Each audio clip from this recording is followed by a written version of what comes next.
साथियों नमस्कार। एक बार फिर से आपका स्वागत है आप ही के YouTube चैनल रूल्स की पाठशाला में।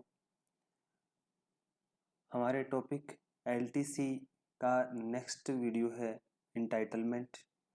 आपकी LTC के संबंध में हकदारी क्या है, कौन कौन सी लेवल्स के एम्प्लॉई हैं, वो कौन कौन से संसाधन के लिए एंटाइटलमेंट है, उसके संबंध में। इसलिए सभी साथियों से निवेदन है कि हमारे वीडियो को शुरू से अंत तक अवश्य देखें, और जो हमारे नए साथी जुड़े हैं उनसे निवेदन है कि हमारे वीडियो को अपने साथियों तक शेयर करें और हमारे YouTube चैनल रूल्स की पाठशाला को सब्सक्राइब जरूर करें। एंटाइटलमेंट के पॉइंट नंबर ए में है, एयर या रेल के द्वारा जर्नी करते हैं तो चाहे स्थानांतरण हो या विजिटिंग हो या टूर हो, लेवल 9 और उससे ऊपर के कर्मचारी हैं वो इसके लिए एलिजिबल रहेंगे।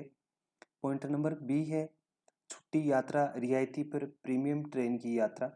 छुट्टी यात्रा रियायती के लिए प्रीमियम ट्रेन, प्रीमियम तत्काल ट्रेन सुविधा आज जो ट्रेन से यात्रा करते हैं उनको इसकी अनुमति प्रदान की जाती है। इसके अंदर तत्काल और जो प्रीमियम तत्काल के जो प्रवास हैं वो भी आपको रिम्बर्समेंट के रूप में दिए जाएंगे। और जो डायनेमिक फेयर्स हैं राजधानी शताब्दी दुरंतों के, वो भी आपको LTC के अंदर आपको दिए जाएंगे, आपको रिम्बर्समेंट किया जाएगा। देन नेक्स्ट है point number C, journey by road.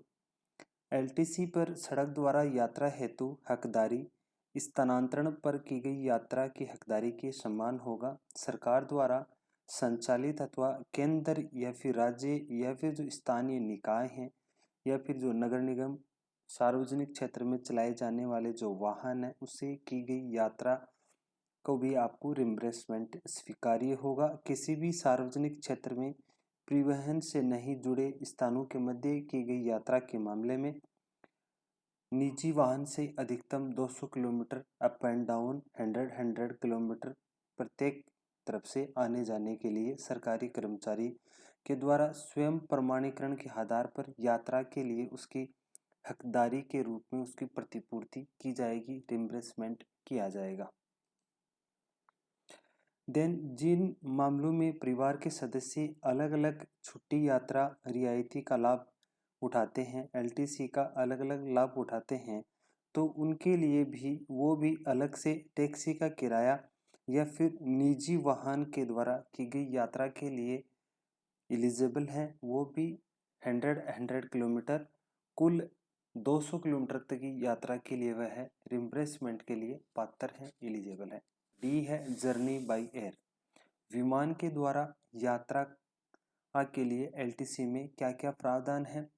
Point number 1 है, गवर्नमेंट सर्वेंट के द्वारा LTC के दौरान एयरलाइंस के लिए यात्रा करने के लिए एलिजिबल है और वह एयर इंडिया के अलावा प्राइवेट एयरलाइन से भी यात्रा कर सकते हैं।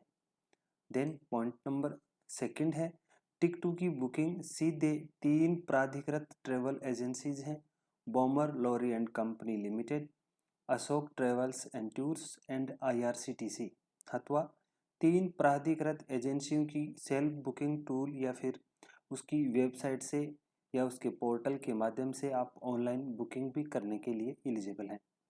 देन हमारा पॉइंट नंबर 3 है, टिकट यात्रा की निर्दिष्ट तारीख से, यात्रा की जो आपकी तारीख है उससे 21 दिन पहले टिकट की बुकिंग करना अनिवार्य है। देन हमारा नेक्स्ट पॉइंट है पॉइंट नंबर 4, कर्मचारी अपनी पात्रता कैटेगरी में सर्वोत्तम उपलब्ध किराए वाली हवाई सेवा का चयन कर सकता है। उसको जो सबसे कम फेयर वाली जो फ्लाइट है उसका उसको सिलेक्शन करना चाहिए। इसके संबंध में अलग से हमने वीडियो हमारे YouTube चैनल रूल्स की पाठशाला पर डाल रखा है। जैसे ही DOPT सर्कुलर आया था, ऑफिशियल मेमोरेंडम आया था, उसी समय हमने इसका वीडियो बना करके डाल दिया था। देन नेक्स्ट है पॉइंट नंबर 5, कर्मचारी LTC पर जाने की तारीख से कम 21 दिन पहले फ्लाइट की टिकट बुक करें। कर्मचारियों को इस बात के लिए भी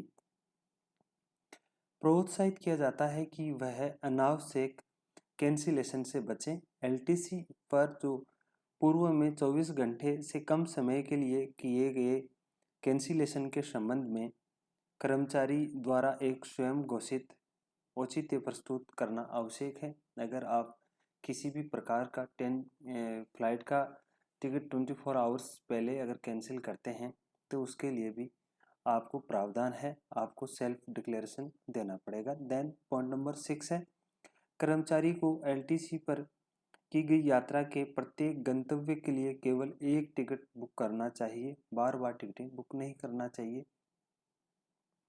देन नेक्स्ट पॉइंट नंबर 7, विमान से यात्रा के गैर हकदार सरकारी कर्मचारी किसी भी एयरलाइन से, जो कर्मचारी एलिजिबल नहीं है वो भी फ्लाइट से यात्रा कर सकते हैं, लेकिन उनको रिम्बर्समेंट के अंदर उनका ट्रेन का भाड़ा ही उनको प्रोवाइड किया जाएगा। फॉर एग्जांपल, अगर आप फ्लाइट से यात्रा करते हैं और आपका एंटाइटलमेंट है रेलवे की सेकंड क्लास एसी का, तो आपको किराया है शॉर्टेस्ट वे से कैलकुलेट करके आपको सिर्फ सेकंड टायर एसी का किराया ही दे होगा, और जो ज़्यादा पैसे लगते हैं फ्लाइट और ट्रेन में जो डिफरेंस आता है वह डिफरेंस अमाउंट आपको नहीं दिया जाएगा। आप सिर्फ सेकंड क्लास एसी की टिकट के बराबर ही आपको रिम्बर्समेंट के रूप में मिलेगा। देन नेक्स्ट है पॉइंट नंबर 8, दिनांक 9/9/2016 से लागू डायनेमिक किराया घटक ऐसी गैर हकदार अधिकारियों जो विमान द्वारा यात्रा करके राजधानी, शताब्दी, दुरंतो आदि से यात्रा करते हैं उसके लिए भी वह पात्र हैं। देन विमान द्वारा की गई यात्राओं सहित आईआरसीटीसी द्वारा संचालित जो पैकेजेस हैं उनकी प्रतिपूर्ति के लिए भी स्वीकार्य है। लक्षद्वीप प्रशासन के स्वामित्व वाले लक्षद्वीप प्रशासन द्वारा संचालित किए जाने वाले जहाज़ों पर लक्षद्वीप समूह की स्पोर्ट्स द्वारा संचालित टूर पैकेजेस के शर्तों के अधीन एलटीसी में प्रयोजन अनुमति प्रदान की जाती है। इसी के साथ में हम आज का हमारा टॉपिक इंटाइटलमेंट को यहीं ख़त्म करते हैं। आशा और उम्मीद है कि मेरे द्वारा दी गई जानकारी आपको अच्छी लगी होगी। हम इसी एलटीसी की सीरीज़ के अंदर नेक्स्ट वीडियो लेकर के आएंगे। एलटीसी के दौरान नॉर्थ ईस्ट, जम्मू कश्मीर, लद्दाख एवं अंडमान निकोबार के लिए जो आपको ढील प्रदान की गई है, जो आपको छूट दी गई है, वो किस प्रकार से आप उसका लाभ ले सकते हैं और आप एलटीसी को एडवांस में कैसे ले सकते हैं, एलटीसी को अग्रिम कैसे ले सकते हैं, उसके लिए क्या क्या प्रावधान है और एलटीसी की रिम्बर्समेंट के लिए क्या क्या नियम्स हैं, इसके संबंध में हम नेक्स्ट वीडियो के अंदर अलग अलग वीडियोस आपके साथ में लेकर के आएंगे। इसी के साथ में आज के वीडियो के साथ अलविदा। जय हिंद, जय भारत, जय जवान, जय किसान।